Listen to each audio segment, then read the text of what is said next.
오늘은 교회란 무엇인가 라는 제목으로 말씀을 나눌 텐데요. 오늘 함께 읽은 이 본문은요, 사실 예수님께서 제자들에게 이 땅에서 살다 간 후에 추후에 생겨날 교회에 대한 어떤 기본적인 가치를 제자들에게 설명한 내용이죠.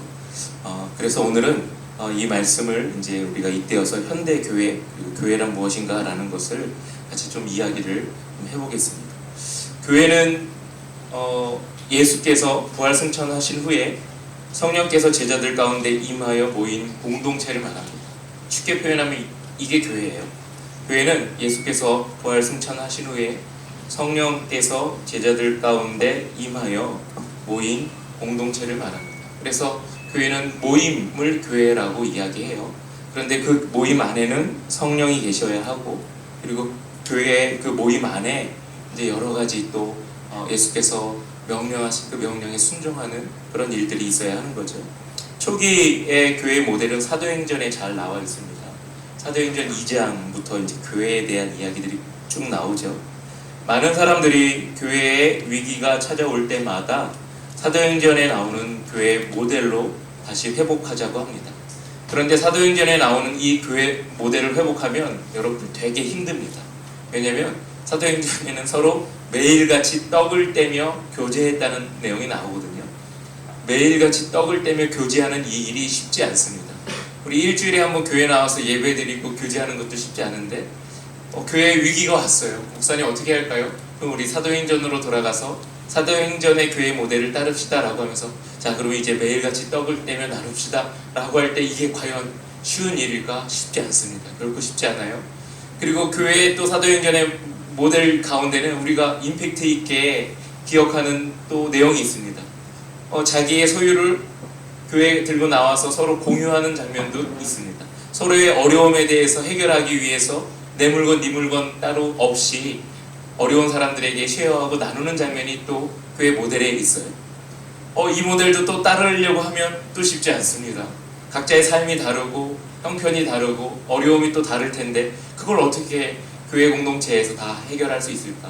아마도 초기 교회의 이런 모델은 이 땅 위에 새롭게 교회를 구현하고, 그리고 이 땅 위에 교회를 만들기 위해서 강하게 하나님께서 역사하신 기적과 이적을 근거로 생겨난 교회 모델이 아닐까라고 합니다. 사도행전의 교회 모델을 지금 이 시대에 우리도 구현해 봅시다 라고 한다면 참으로 어려운 문제들이 많이 닥치게 될 거예요. 초기 기독교 그 당시에는 교회가 태동하면서 만들어진 시대이기 때문에 강력한 성령의 역사가 필요했고, 그리고 그 성령의 역사를 통해서 이적과 기적을 많이 보여주는 그런 장면들이 사도행전에 많이 나옵니다. 사도들을 통해서 병자들이 나았던 장면들도 많이 나오고, 사도들을 통해서 죽은 자가 살아나는 장면도, 그리고 기적이 일어나는 장면이 수없이 나옵니다.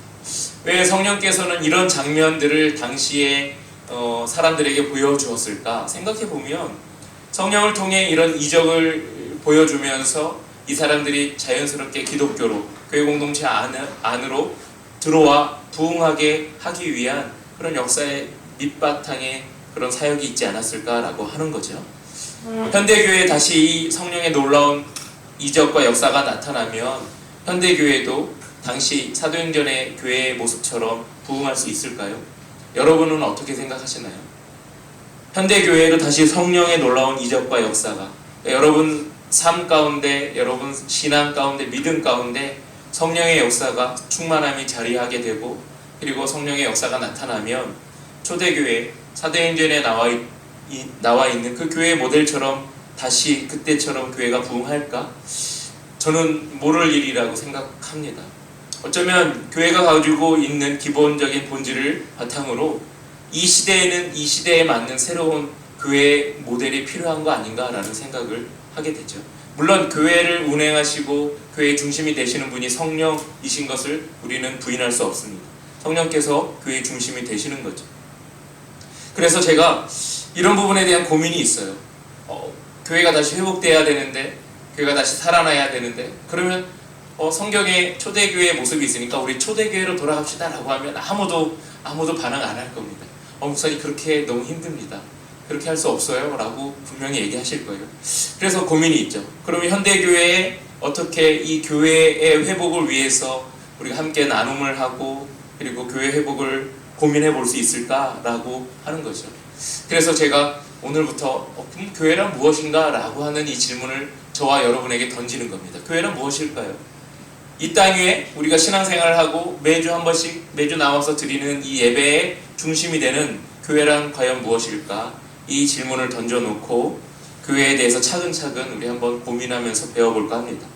그 고민 해보신 적 있어요? 교회란 뭔가? 내가 지금 교회에 예배 출석하고 있는데 성경에 교회란 뭐라고 써 있을까? 많은 신학자들이 교회란 뭐라고 이야기하고 있을까? 이 고민 해보신 분 계신가요? 오늘부터 해보자는 거예요. 이 주제를 다루면서 한번 본질에 대해서 우리가 한번 파고 들어가 보고 그리고 이 시대에 맞는 교회상이 무엇인지 같이 한번 방향을 설정해 보고 그리고 새롭게 기회를 찾아보는 시간이 되기를 바랍니다. 성경에 나와 있는 교회라는 이 단어를 헬라어에서 찾아보면 에클레시아라는 단어로 사용될 수 있어요. 많이 들어봤죠? 에클레시아. 아마 많이 들어봤을 겁니다. 이 에클레시아라는 단어를 의미를 찾아보면 불러냄을 받은 사람들이라는 뜻이 있습니다. 불러냄을 받은 사람들, 이 사람들을 에클레시아라고 해요. 이 사람들을 헬라어로는 교회, 에클레시아 이렇게 불렀습니다. 그러니까 현대 교회를 에클레시아라고 칭할 때 여러분들은 불려온 사람들입니다. 여러분들은 성령께 불려온 사람들이고 주님께 불려와서 이 자리에 앉아있는 사람들이에요. 여러분이 자의로 내 발로 걸어 나오긴 했지만 여러분들은 주일날 이 자리에 불려와서 이 자리에 앉아있는 사람들이죠.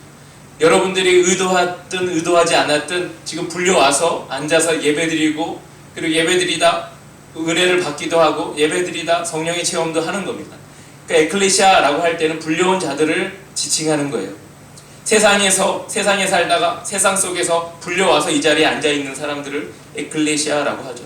그 불려온 사람들에게 특별한 기능과 목적을 부여합니다.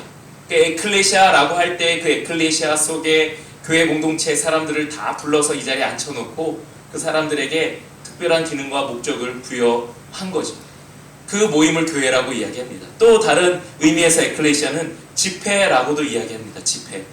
이 집회라는 게 사도행전 19장에 보면 에베소의 그 어떤 이방인, 그러니까 에베소를 다스리는 어떤 성의 서기장이 그 예수 그리스도의 이름으로 모인 그 수많은 사람들을 에클레시아라는 표현으로 사용했어요. 그러니까 일반 사람들이 그리스도의 이름으로 모인 그 수많은 사람들의 군집한 사람들을 보고 집단을 보고 저 사람들 에클레시아라고 이렇게 표현을 했어요.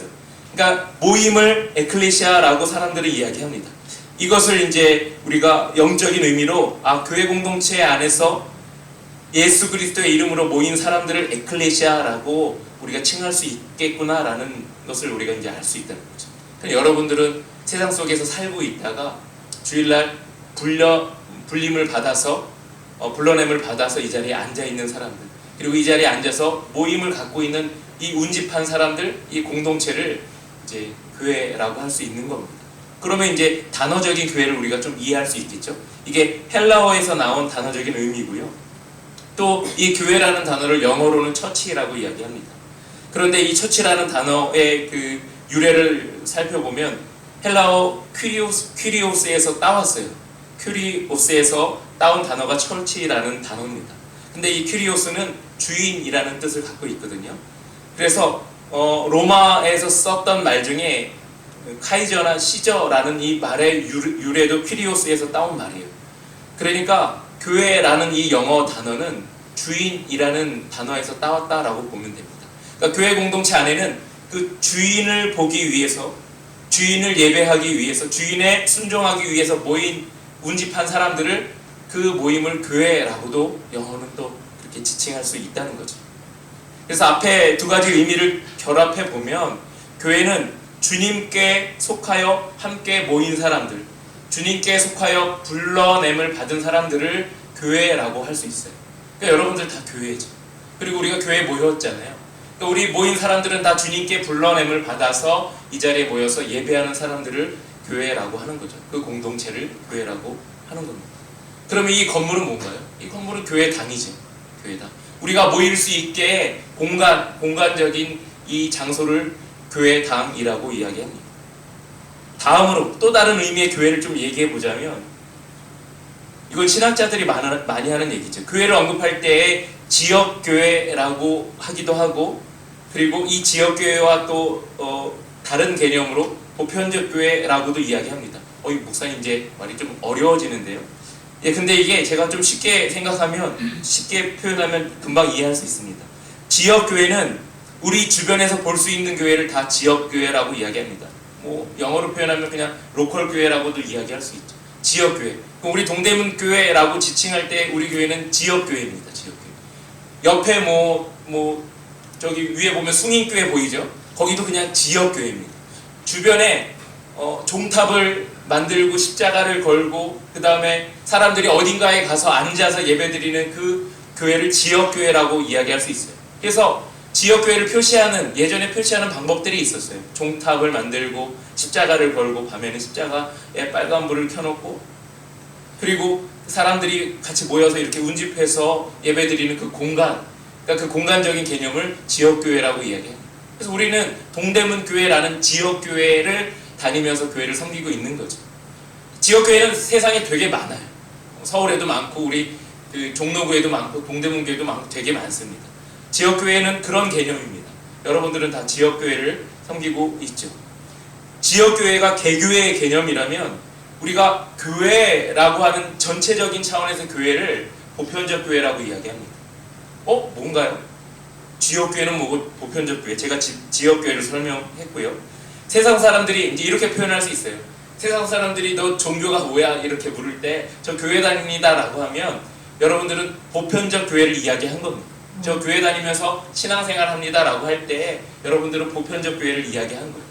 그러면 너 교회 다니는데 그럼 어디 교회 다녀? 라고 할 때 저는 동대문 교회 다니는데요. 그러면 여러분들은 지역교회를 얘기한 거예요.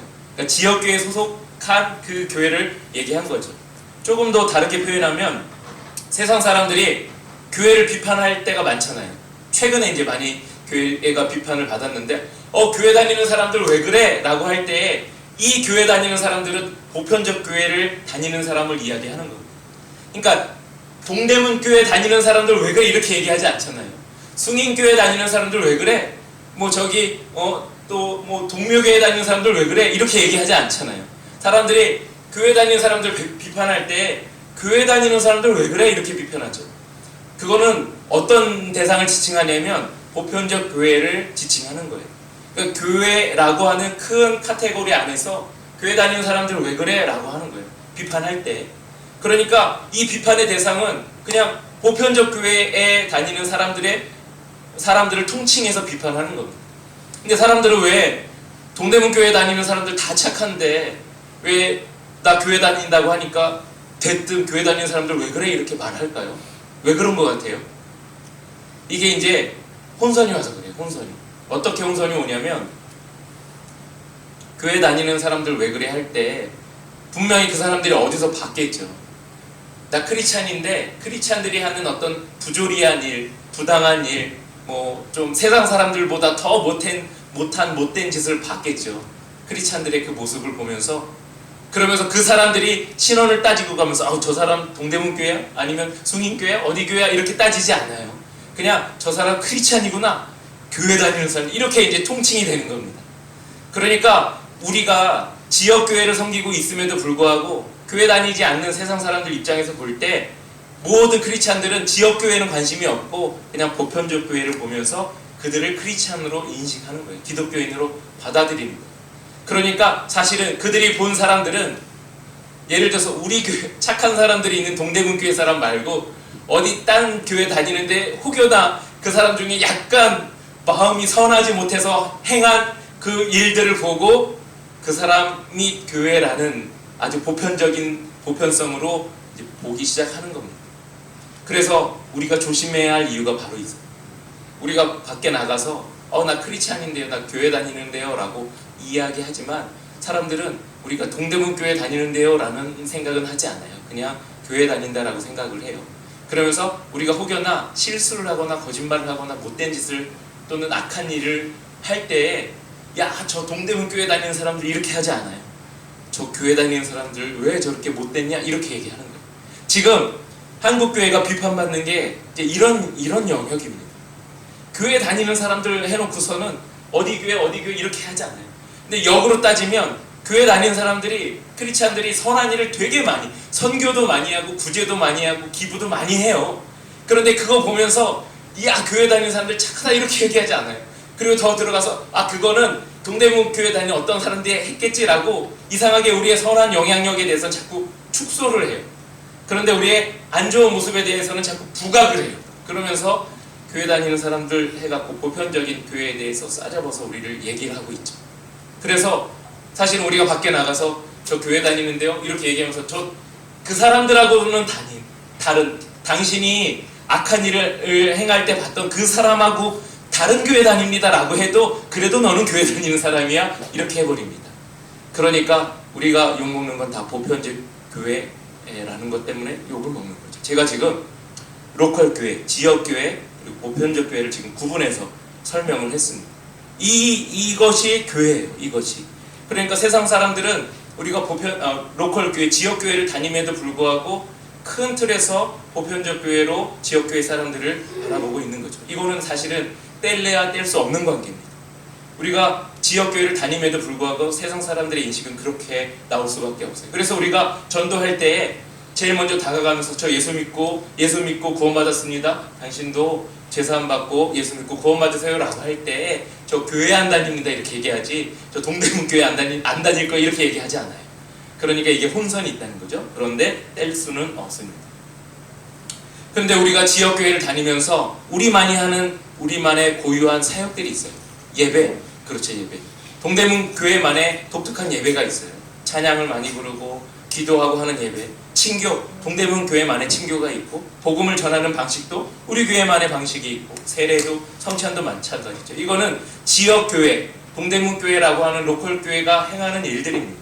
그런데 다른 교회도 우리처럼 똑같이 하냐? 그렇지 않아요.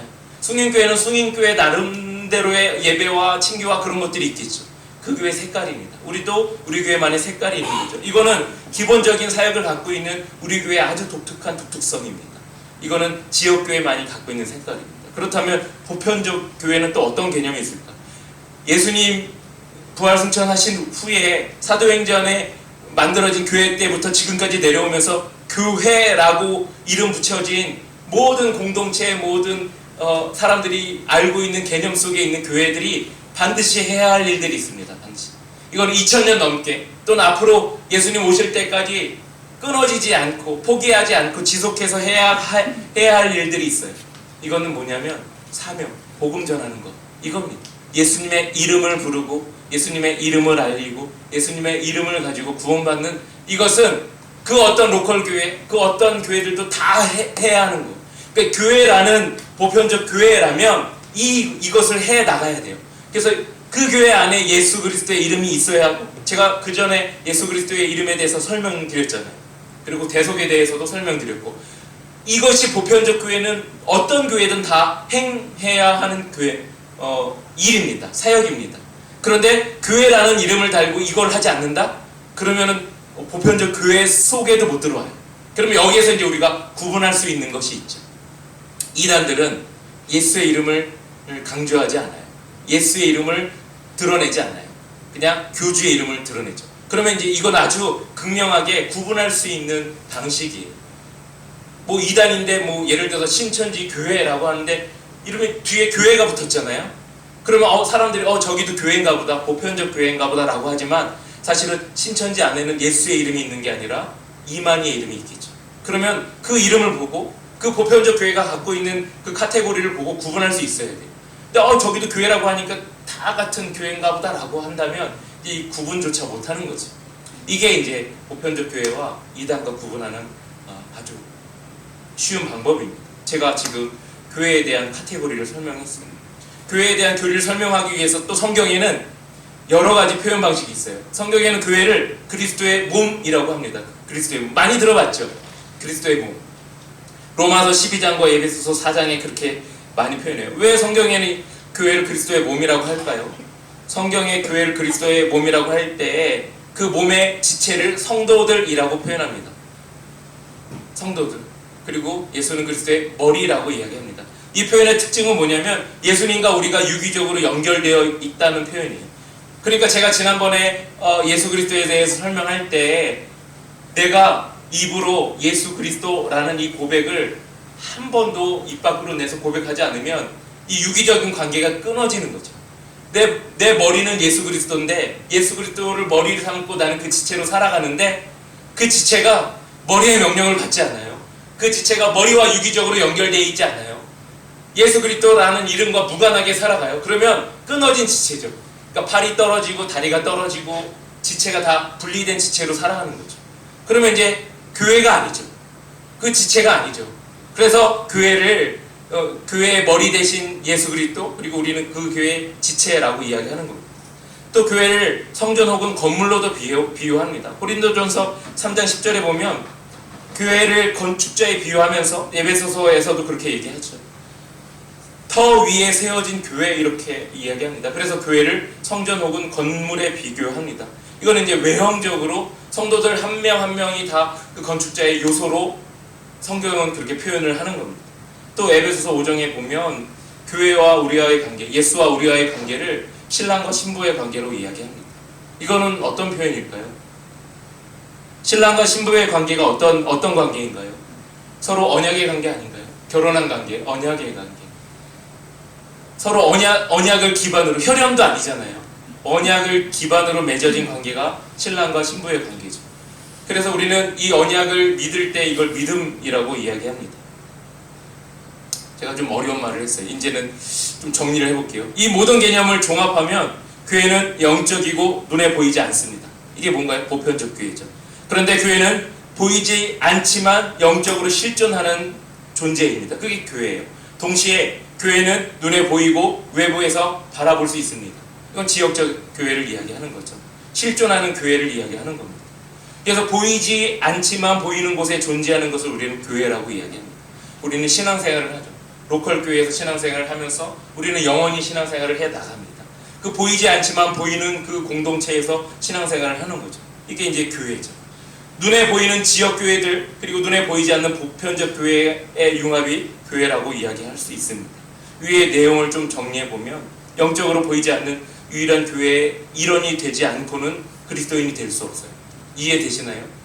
보이지 않지만 우리는 교회의 일원이에요. 그래서 교회의 일원이라는 것을 신앙으로 고백하지 않고는 그리스도인이 될 수가 없어요. 이 자리에 앉아있지만 내가 이 자리에 신앙 고백하고 하지 않고는 결코 이 자리에 앉아서 예배 드려도 그리스도인이라고 할 수 없다는 겁니다. 그래서 우리는 교회 공동체 안에서 이 유기적인 관계를 끊임없이 해 나가야 하는 거죠. 제가 이 말씀을 준비하면서 그런 생각이 들었어요. 그러면 지역교회가 아까 제가 서두에 말씀드린 대로 현대에도 부흥할 수 있을까? 현대 지역교회가 왜 부흥하지 않을까? 왜 교회가 점점점 쪼그라들고 있을까? 라고 여러분 고민해 보신 적 있나요? 전 고민해 봤어요. 교인들 계속 줄고, 교회 숫자도 줄고, 교회 역동도 줄고 있잖아요. 왜 그럴까요? 그리스도의 인재와 주권이 인정되는 성도들이 있으면 기본적으로 그걸 교회 조건이라고 이야기하죠. 우리는 다 조건을 갖추었기 때문에 이 자리에 앉아 있어요. 그런데 거기에서 멈추는 교회들이 되게 많습니다. 그냥 이 조건만 갖춘 교회들이 많아요. 나 예전에 예수 믿었어. 그리고 나 신앙 고백 했었어. 그리고 나 예전에 은혜도 받았었어 라고 하는 거죠. 이건 조건이죠. 근데 그 조건을 근거로 이 자리에 앉아 있는 거예요. 그런데 이 조건이 과거의 어느 시점에 머물면 그냥 이제 조건을 갖춘 사람들이 앉아 있는 거예요. 그런데 이 조건에서 머물면 끝입니다. 부흥이라는 그 은혜가 더 이상 우리에게 오지 않습니다. 여기서 멈추면 안 되죠. 제가 서두에 에클레시아를 얘기했습니다. 에클레시아는 현재적이어야 합니다. 그러니까 모임과 집합에 힘을 써야 하는 거예요.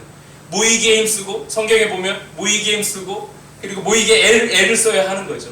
그러니까 이 모임에 소홀하기 시작하면 과거에 나 예전에 하나님의 임재를 고백했었어, 예전에 은혜를 경험했었어 라고 하는 그 과거 시점에서 끝나버린 거예요.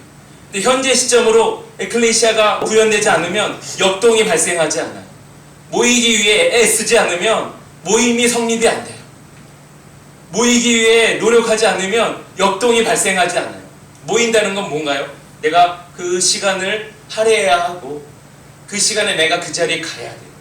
그리고 그 시간에 내가 그 자리에서 투자를 해야 되고, 그 시간에 무엇인가 모르지만 성령을 통해서 발생하고 그리고 일어나는 그 일들에 나를 참여시켜야 해요. 그러지 않으면 교회에는 역동이 발생하지 않아요. 이걸 에클레시아라고 해요. 초대교회에 왜 부흥이 일어났냐? 이 에클레시아가 매일같이 일어났어요. 매일같이 모여서 떡을 떼고 기도했어요. 그래서 제가 아까 말씀드렸잖아요. 초대교회로 돌아가서 우리가 매일같이 기도하고 떡 떼자 이렇게 하면 여러분들 다 힘들어 하잖아요. 그런데 그만큼은 아니어도 현대의 우리 교회에 이 에클레시아가 현재적으로 작동하면 교회에는 역동이 다시 발생하기 시작합니다. 그런데 몇 시에 모이라는데 귀찮아. 목사님 평일날 오라 그러는데 귀찮아. 내가 일도 바빠 죽겠는데 이러면 더 이상 이제 에클레시아가 작동하기 힘들어요. 그러니까 모임과 집합이 소원해지는 거예요. 근데 모임과 집합이 소원해지면 뭐도 소원해지냐면 제가 아까 에클레시아 안에 주님이라고 말씀드린 적이 있잖아요. 주의 명령에 작동하는 그 모임, 그걸 에클레시아라고 말씀드렸잖아요. 그러니까 이 모임과 이 집합, 그러니까 이 에클레시아의 명령자가 주님이신데 이 모임과 명령에 반응하지 않는다는 건 주님의 명령에 반응하지 않는 거예요. 그러니까 예수님을 더 이상 주인으로 인정하지 않겠다는 거예요. 그러니까 에클레시아라는 이 구조가 우리에게 이제 떠나버리는 거죠. 그러면 교회에 이제 역동이 없습니다. 역동이 발생하지 않아요. 그러니까 예를 들어서 우리 이제 뭐 어떤 모임을 가집시다. 하여튼 뭐 그렇습니다.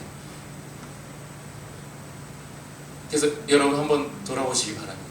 우리 교회는 에클레시아적인 요소가 지금 현재적으로 잘 작동하고 있는지 아니면 역으로 작동하고 있는지 아까 제가 말씀드렸잖아요. 자꾸 모임이 힘들어지고 모임이 귀찮아지고 자꾸 이 공간 로컬 교회, 지역 교회라고 하는 이 동대문 교회로 자꾸 모이는 것이 아니라 더 멀리 벗어나려고 한다 그러면 이 에클레시아적인 요소를 자꾸 잃어갑니다. 그런데 그렇게 멀리 간다고 해서 아까 말한 보편적 교회가 소멸되냐? 그렇지 않아요. 나는 여전히 신앙생활 하는 자이기 때문에 보편적 교회, 그 교회라는 공간 안에, 그 요소 안에 나는 담겨 있죠. 그러니까 이게 이제 딜레마입니다. 신앙생활을 하지만 지역교회와는 무관한 신앙생활을 하기 시작하는 거죠. 이게 이제 교회 공동체가 와야 되는 시작이 되는 겁니다. 저는 이 말씀을 준비하면서 그런 생각이 들었어요. 한국교회가 자꾸 힘을 잃어가는 건 한국교회가 에클레시아를 잃어가고 있구나라는 거. 자꾸 교회라는 이 로컬 교회에 응집하여 모이려고 하는 것이 아니라 자꾸 밖으로 벗어나려고 하는 거구나. 그러면 우리는 이 힘을 어디서 다시 회복할 수 있을까? 다시 이 로컬 교회, 지역 교회로 다시 모이는 거예요. 그래서 이 모임을 통해서 주의 명령에 순종하는 사람들이 점점점 늘어나는 거예요. 그러면 이제 교회의 부흥과 성장이 일어나는 거죠. 그리고 그들을 통해서 그 지역 교회에 맡겨주신 그 역할들을 하나하나 성실하게 해 나가는 거예요. 그 해 나가는 모습을 보고 사람들이 선한 영향력을 거기에서 받는 거죠. 교회란 다시 긍정으로 바뀌는 요소가 바로 거기서부터 시작되는 거예요. 자, 동대문교회 이제 어떻게 하실 거예요? 동대문교회 어떻게 하실 거예요? 저를 비롯해서 여러분 우리 어떻게 해야 할까요? 고민해 보시기 바랍니다. 저도 고민이 참 많이 됩니다. 이 고민을 통해서 여러분 회복하는 신앙, 회복하는 동대문교회 공동체가 되시기를 간절히 바랍니다. 제가 설교 제목을 이렇게 정했어요. 교회 무엇인가? 교회란 무엇인가? 교회란 그거예요. 그것이 회복될 때 교회가 회복됩니다. 그것이 회복될 때 여러분 교회 나오는 기쁨이 다시 회복될 겁니다. 이것을 회복하기 위해서 함께 기도하시면서 나아가는 여러분들 되시기를 간절히 소망하고 축복합니다.